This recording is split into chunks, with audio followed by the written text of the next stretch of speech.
Cette histoire de containment, il est très important. Quand vous avez des sinistres de cette ampleur, on ne cherche pas à les atteindre, on les cherche à les bloquer. C'est la façon dont les Américains combattent les feux. Et le containment, c'est le blocage.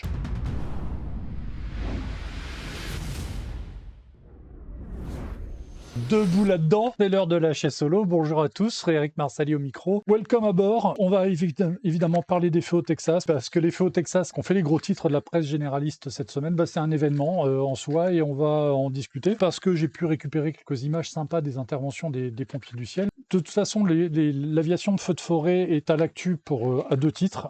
Un, donc, qu'on va traiter les feux au Texas, et puis en ce moment, à Sacramento-McClellan, se déroule l'AFF, l'Aerial Firefighting Event, qui est une conférence annuelle qui rassemble tous les opérateurs, bombardiers d'eau, industriels du milieu, etc.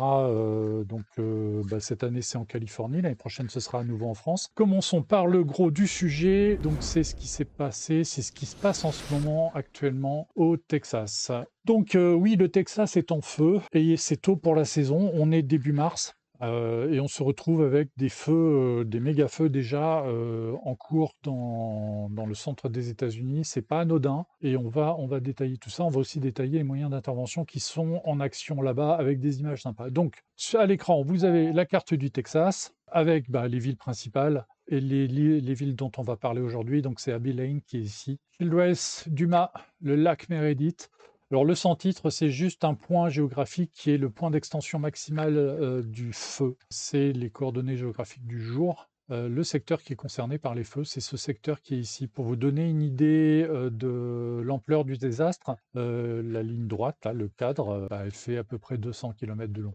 Donc on est dans une zone qui est assez étendue. C'est des feux de plaine, c'est pour ça qu'ils se développent très très vite. Ça reste assez facile à arrêter malgré tout, mais il faut les bons moyens. Donc on va revenir là-dessus. Et donc la zone en question, un peu plus détaillée. Vous avez ici un point qui est important, qui est le lac Meredith. Ici, c'est un lac qui fait une douzaine de kilomètres de long, qui fait dans ses plus grandes largeurs 1800 mètres de large avec des criques. Globalement, on peut avoir des distances éventuellement écopables en largeur de 2 km. Après, il y a des endroits qui sont plus vallonnés que d'autres, à voir. En tout cas, vous allez voir que l'importance du lac compte parce qu'il est vraiment au cœur du système des incendies. Là, le même cadre que vous avez vu tout à l'heure, donc avec ces 200 km de longueur ici. Vous avez entendu parler sans doute de l'usine nucléaire qui a été mise en danger par les feux. Alors c'est une usine qui se situe entre Amarillo et Panhandle.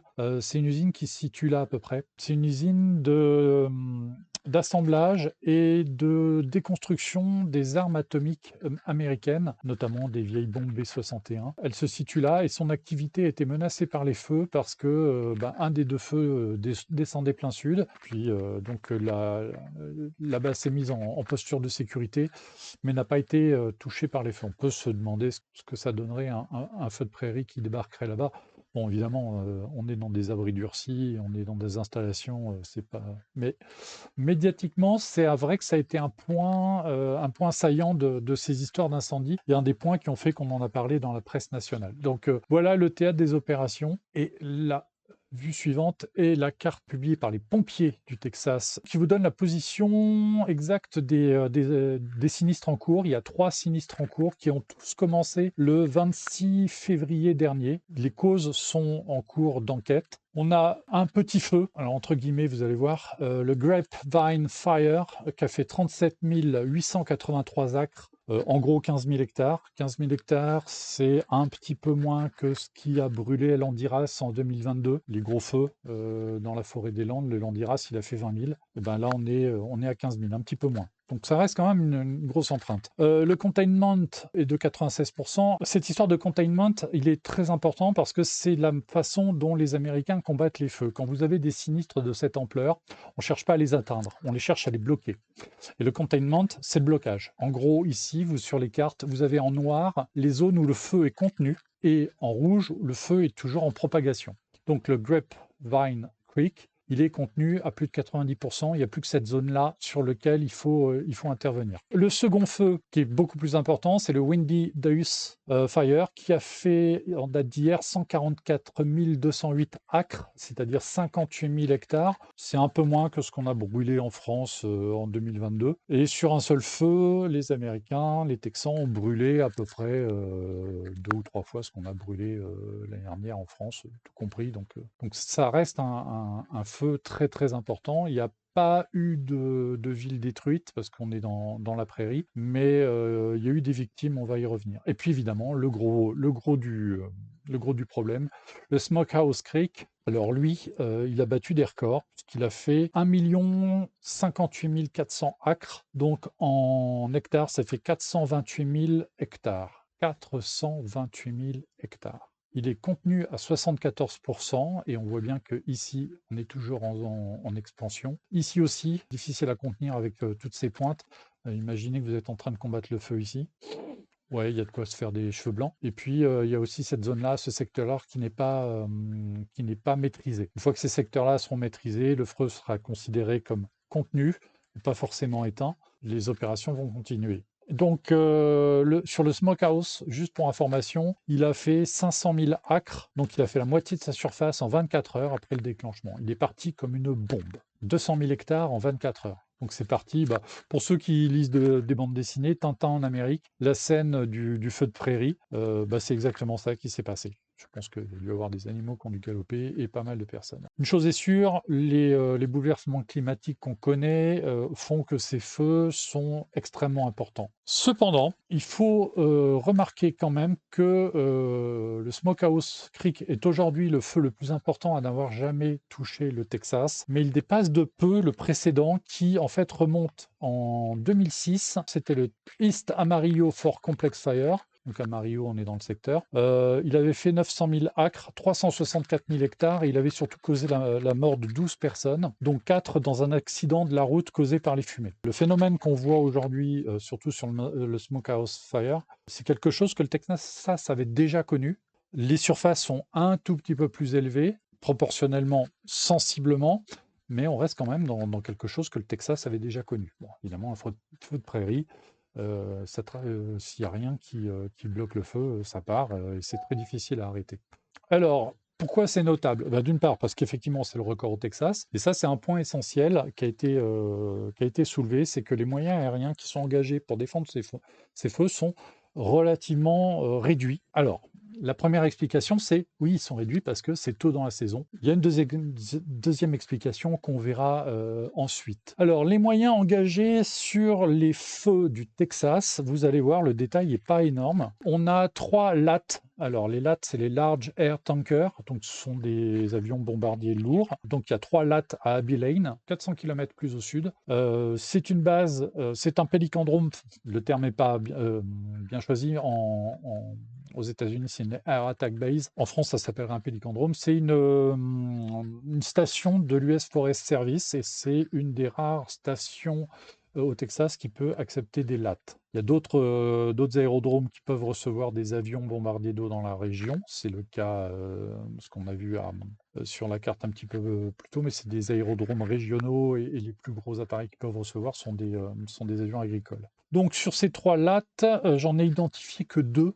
J'ai pas réussi à trouver quel était le troisième. On a un RJ85AT de chez Aerofleet et toujours de la même compagnie, on a un Q400AT, un Dash 8. Sont aussi dans le coin 2 Scoopers, donc ce sont 2 CL415 Canadair de chez Bridger. Il y a 2 lead planes, il y a 6 seats, single engine air tanker, donc des air tractors. Il y en a 3 à Dumas et 3 à Childrest, donc un petit peu au nord de la zone des incendies, 1 et 3 un petit peu plus au sud. La situation est telle que le gouverneur a fait appel à l'Air National Guard. Alors le système de la Guard, c'est des armées étatiques, qu'on appelle la garde nationale, hein, tout simplement, qui relève du gouverneur de l'État en question. Et donc, non, ce ne sont pas des C-130 MAFS qui ont été activés, ce sont des Chinook de l'Air National Guard. Ils ont récupéré des Bambi Buckets, enfin, ou des seaux. Alors, je ne connais pas la contenance des seaux, mais ils ont fait pas mal d'interventions en HBE, tout simplement, en intervention sur les feux. On va les voir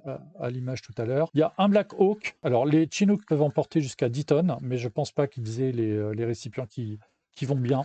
Pas surtout, on a un Black Hawk qui lui peut emmener jusqu'à 4 tonnes.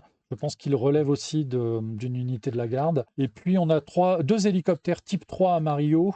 Donc alors là, les hélicoptères type 3 sont les hélicoptères légers. Type Jet Ranger sont des appareils qui emmènent des buckets de 180 gallons, c'est-à-dire 720 litres. Donc on voit que les moyens qui sont déployés pour des feux qui sont d'une surface certaine sont quand même relativement peu nombreux, alors que les feux sont géants. Ça peut s'expliquer parce qu'on est en début de saison et que les appareils sont en maintenance hivernale pour la plupart, ou déjà sous contrat, notamment en Australie. Il y a des appareils qui sont au Chili. Il y a des feux aussi dans l'État voisin de l'Oklahoma. Il y a 2 Canadair d'Aerofleet qui sont en opération dans l'Oklahoma en ce moment, visiblement. C'est pour ça qu'il n'y a pas grand-chose en l'air. Quelques images des appareils qui ont été engagés chez nos amis de Bridger, et c'est le clip. Ce sont les deux CL415 EAF, donc les 2 Canadair qui sont partis donc en renfort au Texas, et de l'avis du boss, hein, de la compagnie. C'est un des engagements les plus tôt qu'il ait jamais connus au sein de son entreprise. C'est très rare d'avoir des bombardiers d'eau qui sont engagés si tôt dans la saison. Et on voit qu'au départ du Montana, les appareils sont vraiment, vraiment partis en plein hiver pour se retrouver dans une situation quasi estivale, quelques milliers de kilomètres plus au sud. Donc ça, ce sont nos amis de Bridger. Donc ils ont deux Canadair sur place. Les 2 Canadair, on l'a vu, peuvent opérer sur le lac Meredith.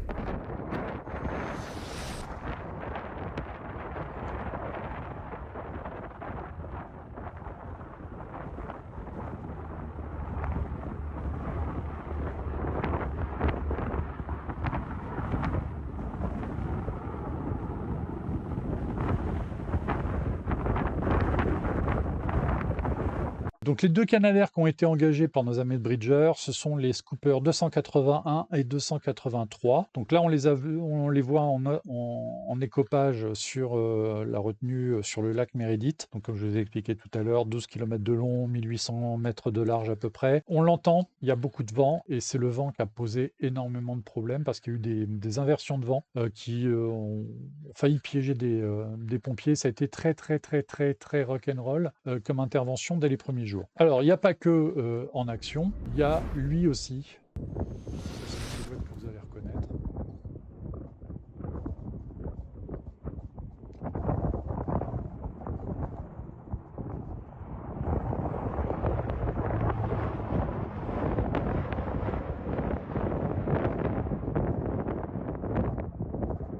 Voilà, c'est un Dash 8. Alors, c'est d'un Q400 AT. C'est la version purement bombardier d'eau du Dash 8 qu'on connaît bien en France, hein. C'est le même réservoir que les Milan qui sont basés à Nîmes aujourd'hui, qui sont en service depuis 20 ans maintenant, 19 ans. 19 ans cette année, 20 ans l'année prochaine. Les Américains y viennent doucement parce que c'est une cellule qui est intéressante parce qu'on peut lui mettre un réservoir de 10 tonnes, qui a 2 fois 5000 chevaux, donc autant dire qu'à la remise des gaz, ça arrache bien, et qu'en termes de coût opérationnel, c'est un appareil qui est très, très, très, très intéressant, qui n'est pas excessivement cher à faire voler. Donc, même s'il emporte moins que les autres appareils, parce qu'on a souvent des appareils qui emmènent 12 tonnes, hein, aux États-Unis, là, 10 tonnes, c'est un petit peu moins. Économiquement, il a du sens, et à partir de ce moment-là, il gagne un petit peu. Alors, pour l'instant, il n'y en a qu'un en service, c'est le Tanker 180, qui relève de la compagnie Aerofleet, qui a été modifié par Conair. Conair est la société qui a transformé les avions pour la France, hein, et Aerofleet est un petit peu la filiale américaine de Conair. Donc c'est pour ça que cette filiale s'est équipée. Conair est aussi l'entreprise qui a modifié les RJ85. Et Aerofleet utilise aussi des RJ85 et donc c'est le tanker 168 qui est sur place. Donc ça, c'est un engagement qui a lieu au Texas, hein, c'est une des opérations. On voit que la fumée n'est pas forcément très dense, mais ce sont des feux qui avancent très vite, qui touchent des exploitations agricoles notamment, ou des puits de pétrole, des choses comme ça. Donc très très très très virulent par moment, et la vidéo qui suit va vous le montrer. Là, c'est le RJ85 et vous voyez bien que c'est du crépusculaire.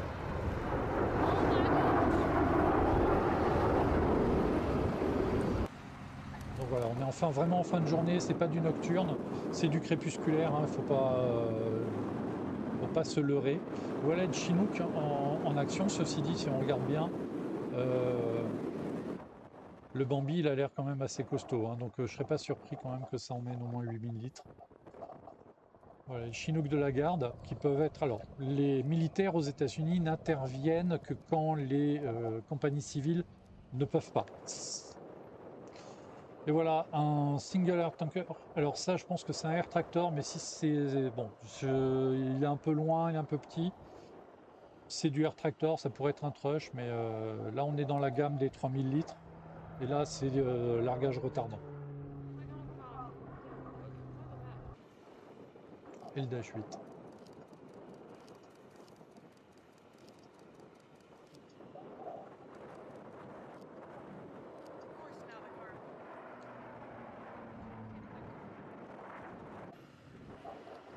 À nouveau le RJ.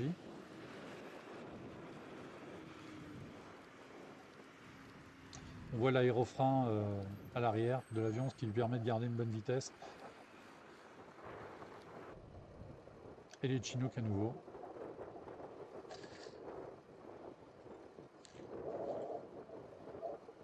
Bon, voilà, les opérations telles qu'elles se déroulent. Alors, ce qui est assez étonnant dans cette histoire, c'est que là, on a l'impression d'un feu extrêmement intense, d'activité aérienne très compliquée, très intense. Et en fait, ce qui est très étrange, quand on regarde sur Flight Radar, c'est que, en fait, les bombardiers d'eau, ils ont très peu volé. C'est pas enfin, c'est vraiment une surprise. Les appareils sont arrivés le 2 mars sur place. Le premier jour, ils font le Q400 et le RJ, hein, c'est les deux que j'ai identifiés, que j'ai pu suivre. Ils font deux largages chacun. Ils font un largage chacun le 3 mars. Le Q400 refait une mission le 4 mars, une seule mission.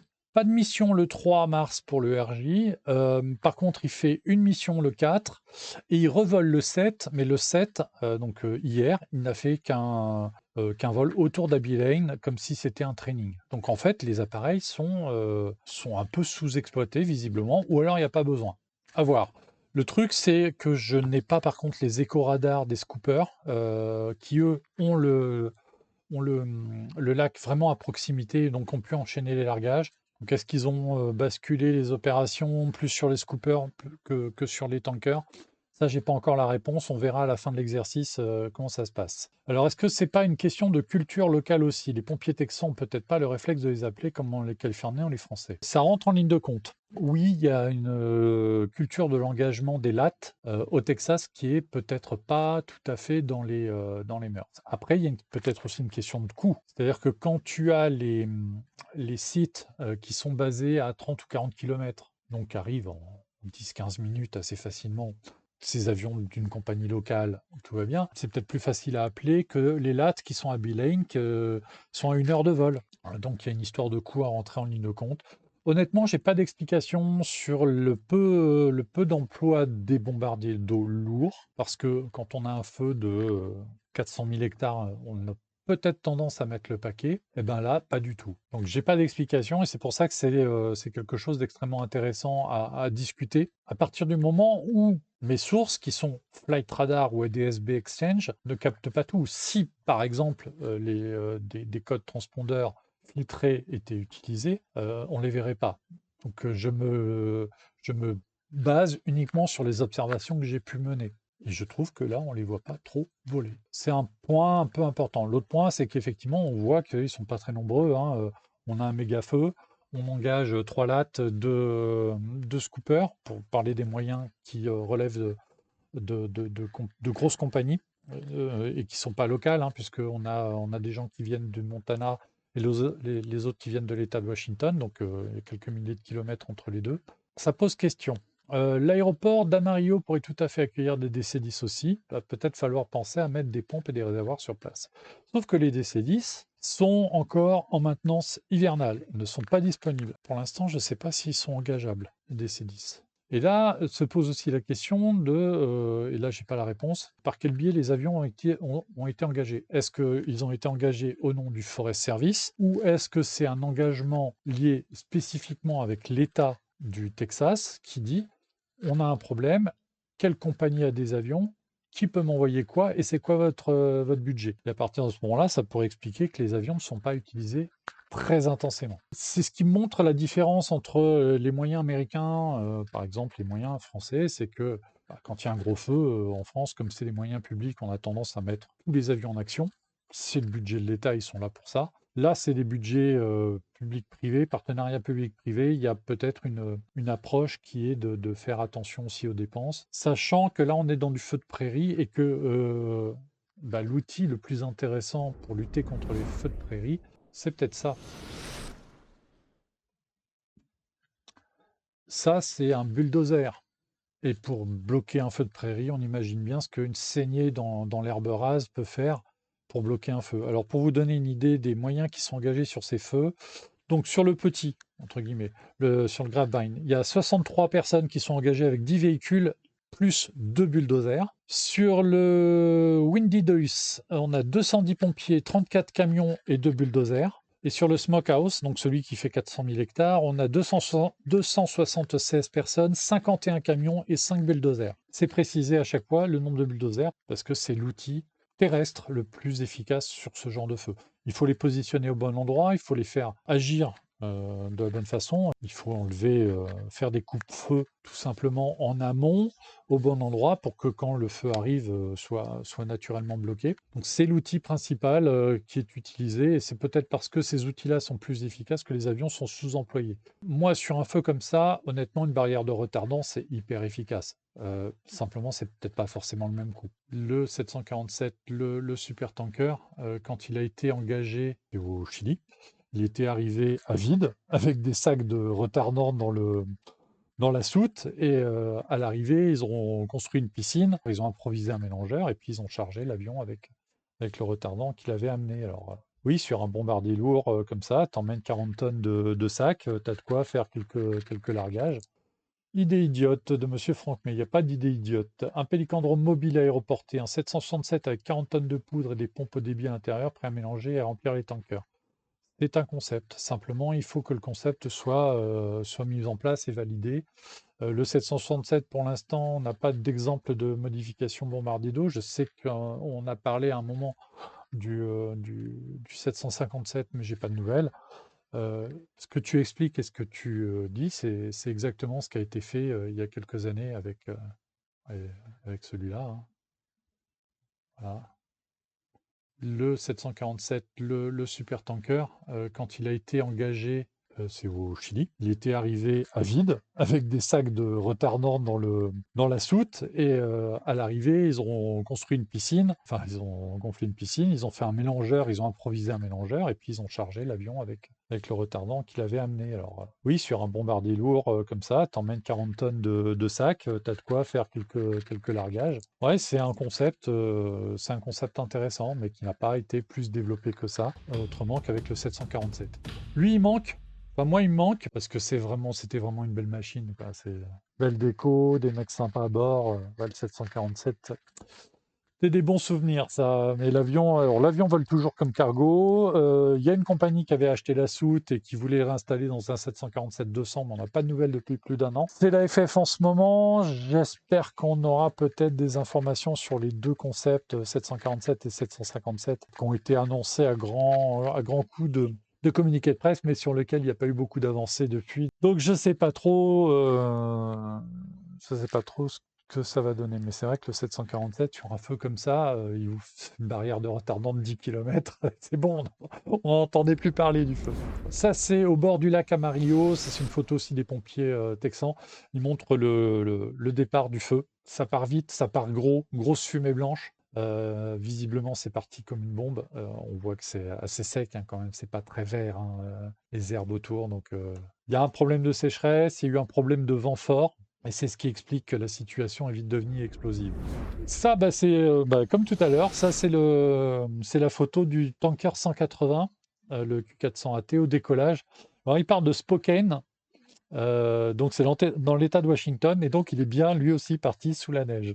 L'eau n'est pas loin au moins pour recharger. Et effectivement, c'est pour ça qu'il y a deux Canadair de chez Bridger qui sont venus, parce qu'effectivement, avec un lac à côté, ça aurait été dommage de ne pas en profiter. Sauf que des Canadair, aux États-Unis, il n'y en a pas tant que ça. On a les 6 de Bridger, on a les 4 d'Aerofleet, et encore une fois, on est en intersaison, donc là, il y a de la grosse maintenance.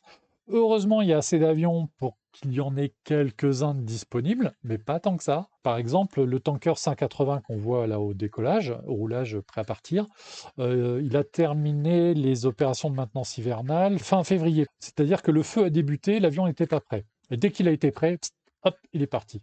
Et en plus, petit détail, c'est qu'Aerofleet a reçu son deuxième Q400 AT en début de semaine dernière. Le Tanker 181 a été livré donc en début de semaine. Ça veut dire qu'aujourd'hui, Aerofleet a ses 2 Dash 8. Ils doivent avoir 4 RJ85 et 4 CL415. Donc là, on a une petite compagnie qui a aussi une belle flotte, là aussi. Bon, je reviens pas sur le Dash 8, hein, mais c'est la même soute que les Q400 qui sont en service en France. C'est juste que l'avion n'est pas du tout pensé pour être polyvalent comme chez nous, hein, plus de possibilité d'installer des sièges. Sur l'avion qui était présent à Bordeaux l'année dernière en location, qu'on a pu approcher, la première chose que j'ai vérifiée, c'est de savoir s'ils avaient enlevé ou pas les toilettes. Et ils ont enlevé les toilettes.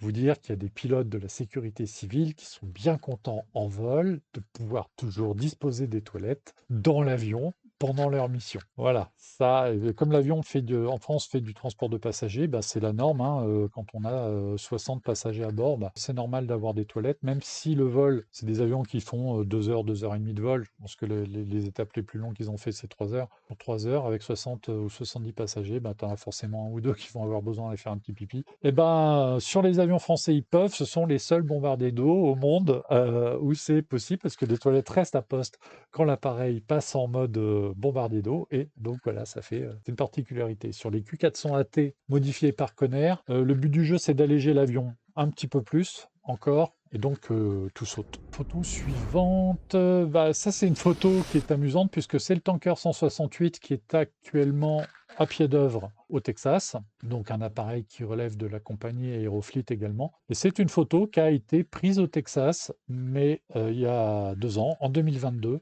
Il y avait déjà eu des feux assez importants, mais là, au cours de l'été. Et les avions qui étaient sous contrat avec l'US Forest Service ont été amenés à intervenir. Ici, on voit le début d'un largage retardant à peu près dans la même région. Si on fait le bilan des moyens aériens au sens large aux États-Unis, on a les Boeing 737, on a les RJ85 AT, on a les BAE 146 donc de Neptune Aviation, les MD 87 d'Ericsson, les DC-10 de Ten Tanker, on a les CL415 d'Aerofleet, on a les CL415 EAF de Bridger, et donc on a les Q400 AT.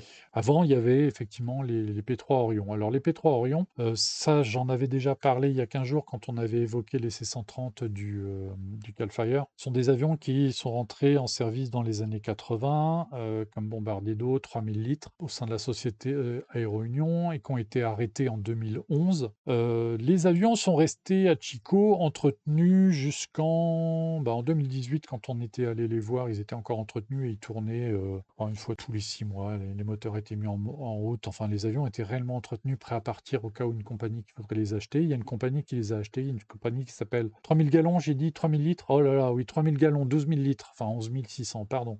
Ils avaient été rachetés par une société qui s'appelait Airstrike, alors on avait acheté le Tanker 23, et loué le Tanker 22 à la société canadienne bien connue Buffalo Airways. Ça, c'est une photo qui a été prise en 2018 lors de notre dernière virée en Californie, déjà 6 ans. L'avion était en grande visite. Derrière 2018-2019, ils ont fait la saison en contrat, je crois, avec la Californie. Et en fait, l'affaire a pas tenu. Airstrike, je ne sais pas ce qu'ils sont devenus, si la société a fait faillite. En tout cas, les dernières traces que j'ai trouvées, c'était en faisant une petite recherche ce matin, c'est qu'il y a un procès en cours entre Buffalo Airways, la filiale américaine, et Airstrike, visiblement à propos d'utilisation du Tanker 22. Le P3 que vous voyez là a été racheté en 2017 par Buffalo Airways, une compagnie canadienne bien connue, parce que l'avion était en état de vol et ne devait pas être proposé très très cher. Et John McBrien s'était dit, tiens, plutôt que d'utiliser des Lockheed Electra au Canada, Lockheed Electra a un fuselage plus long et un plancher cargo, donc il peut être plus facilement plus rentable en utilisation cargo. Les P3 Orion, comme ces avions non certifiés,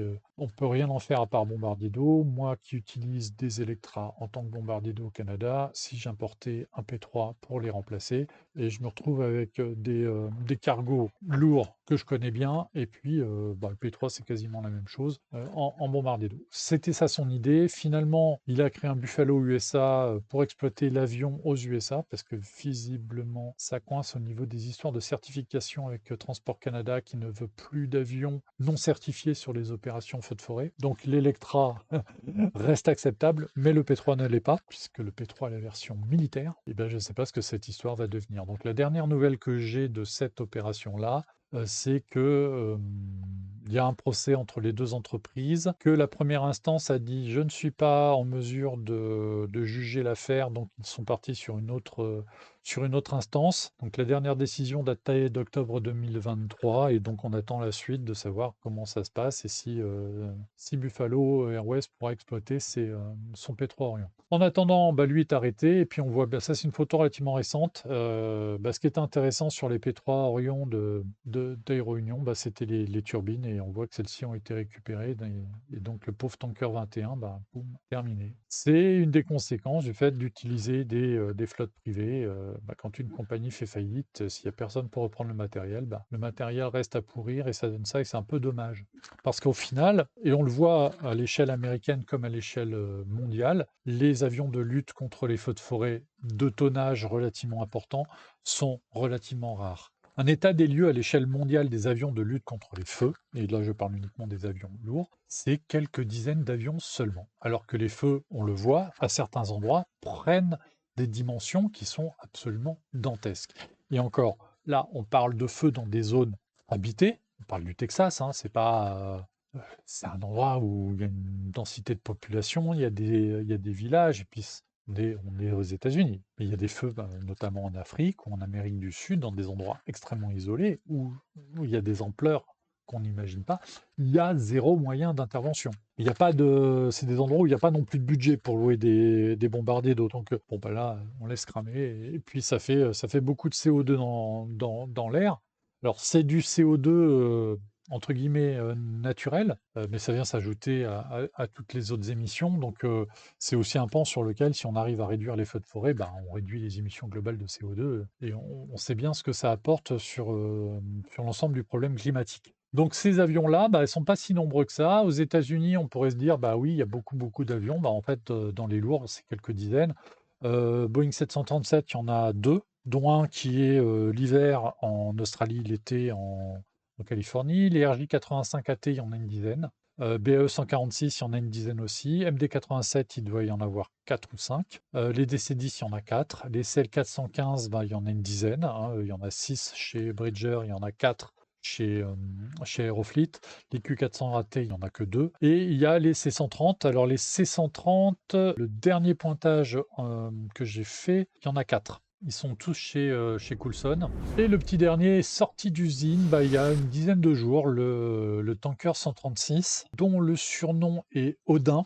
Alors, c'est un ancien C-130 de la force aérienne norvégienne. Donc, il fait partie du lot qui a été acheté il y a 4-5 ans par Coulson à Davis Mountain pour une bouchée de pain. Moins cher, c'est gratuit. Donc, des avions à qui il reste un petit peu de potentiel, à qui tu fais une GV dans lequel tu installes une soute, que tu payes ce prix-là, c'est une très bonne affaire.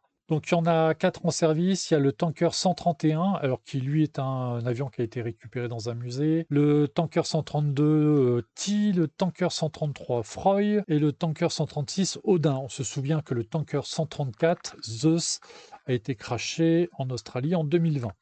Là, c'est le décompte des tankers lourds disponibles aux États-Unis. C'est pas des dizaines d'avions, quoi. Alors après, il y a tous les hélicoptères, il y a tous les avions légers monoturbines. Là, les air tractors, par contre, ça se compte comme disait, hein, ça se compte en dizaines, mais tous relèvent de sociétés de travail aérien, font aussi parfois de l'agricole en même temps.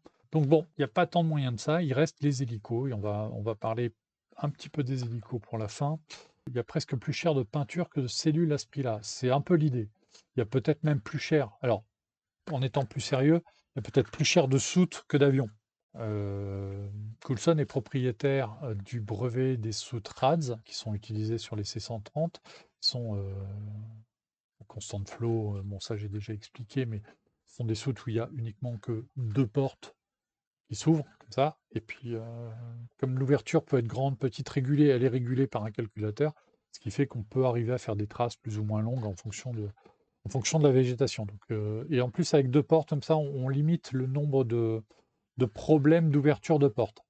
Sur ces 130, c'est pas très grave parce que la soute, elle est exactement au centre de gravité de l'avion, hein. Je sais plus où elle est exactement, mais elle est à peu près là. Donc, si les portes s'ouvrent pas, la charge reste centrée et l'avion rentre. On se pose un peu lourd, c'est gérable. Sur des avions comme le 737, vous avez 2 soutes, une à l'avant, une à l'arrière. J'en ai discuté avec un ingénieur aéronautique il y a quelques jours au téléphone pour un tout autre sujet et qui me disait, bah, en fait, sur ces avions-là, comme le 737, si une des soutes ne s'ouvre pas, et que l'autre s'ouvre, hein, donc que ce soit l'avant ou l'arrière, l'avion va se retrouver dans des situations de centrage marginal et on ne sait pas trop ce que ça peut donner. Donc en fait, la vraie difficulté des systèmes qui ont été installés sur les 737, par exemple, c'est d'être sûr d'avoir une bonne coordination entre les 2 soutes, de façon à ce que les 2 s'ouvrent vraiment, et que si une refuse de s'ouvrir, l'autre va refuser aussi pour des histoires de conservation du centrage. Et c'est aussi pour ça, peut-être, que les soutes qui sont installées à bord des 737, qui sont 2 soutes de 4000 gallons, ne sont remplies qu'à raison de 2000 gallons chacune. Les soutes ne sont pas remplies à fond, d'une part pour ne pas excéder peut-être les masses max au décollage de l'avion, et pour éviter aussi des problèmes de centrage au cas où une soute viendrait à ne pas s'ouvrir. Sauf que bon, sur les soutes RADS, les problèmes d'ouverture de porte, si vous avez une demi-porte qui s'ouvre pas, c'est pas grave, la charge va tomber quand même.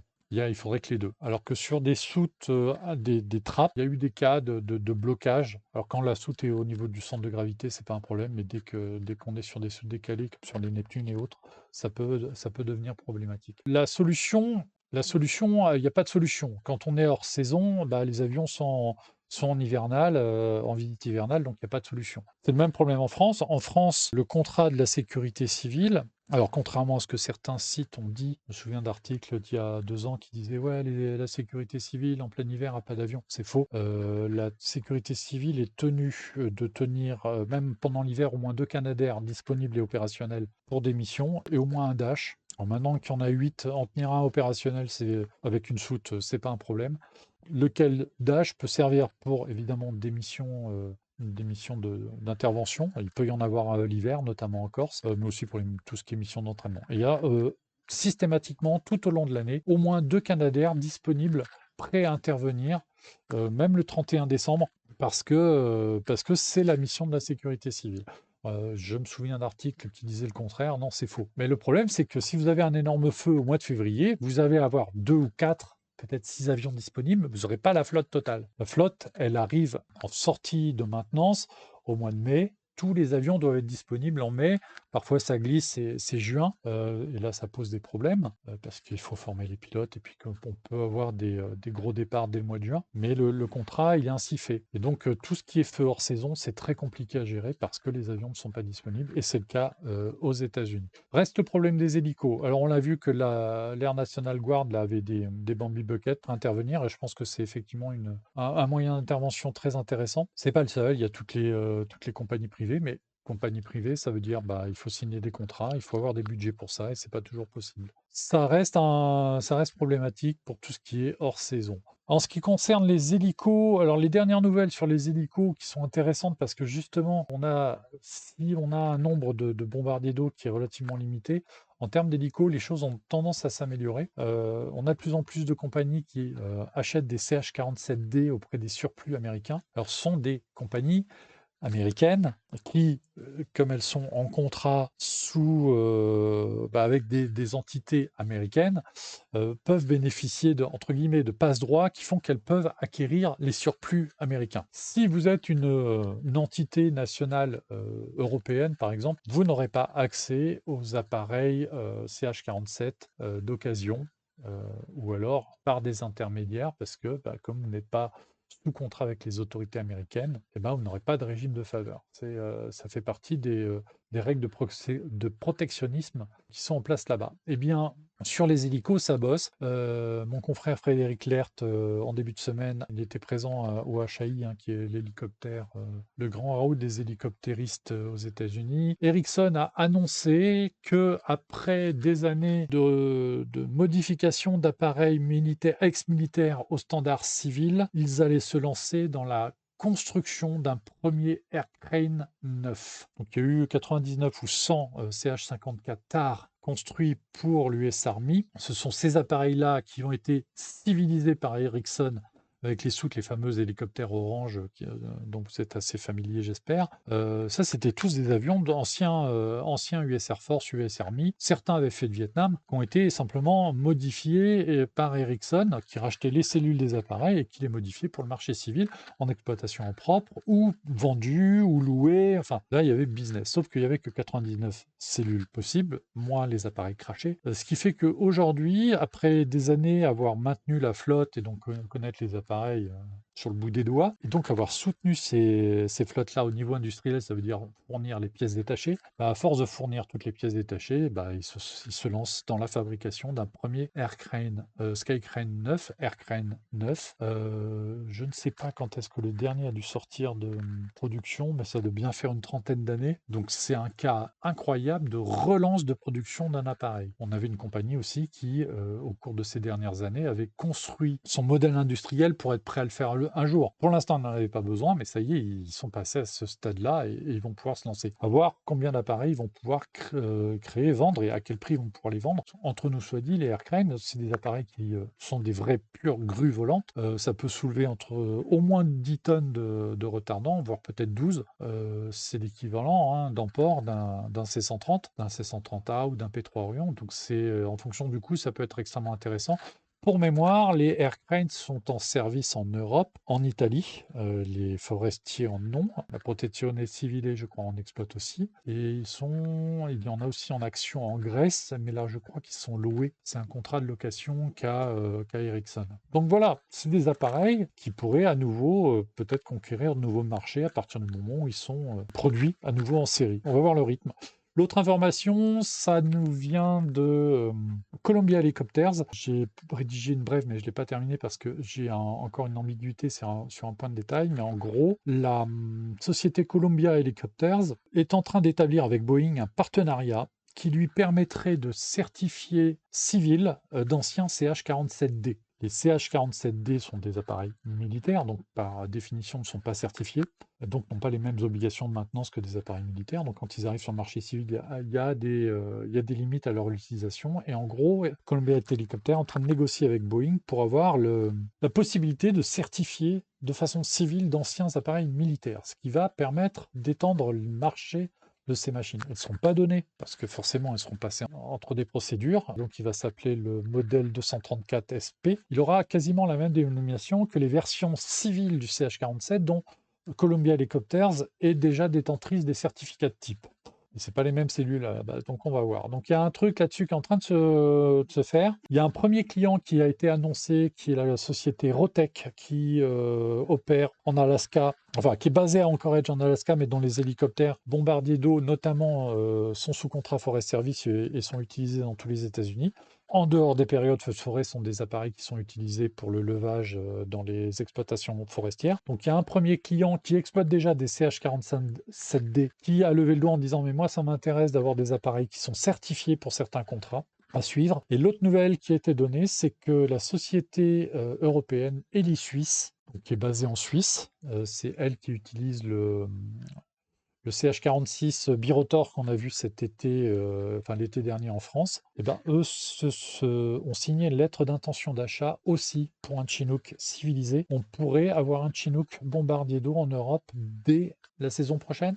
Je ne sais pas, mais on verra. En tout cas, la société Suisse a publié un communiqué pour dire qu'ils avaient signé une lettre d'intention d'achat pour un modèle 234 auprès de Columbia Helicopters. Donc, on est dans la situation où les bombardiers d'eau terrestres ou amphibies, parce qu'il y a le problème du renouvellement des Canadair qui reste très crucial, qui fait que on est en déficit de moyens parce que des feux éclatent très importants un peu partout. Et ben, pour compenser, pour développer les moyens, donc on a la conversion d'avions terrestres, mais onéreux. On a la possibilité de convertir des hélicoptères militaires ou des hélicoptères civils lourds. Et puis ben, on croise les doigts pour que on ait un jour un amphibie Écopper qui puisse prendre la succession du DCL 415. On a beaucoup de... Alors, on va voir ce qui va se dire à l'AFF de Sacramento. On va voir si des communiqués de Aviland Canada vont être publiés pour dire où ils en sont exactement. Parce que pour l'instant, on n'a pas trop de nouvelles. On a des nouvelles des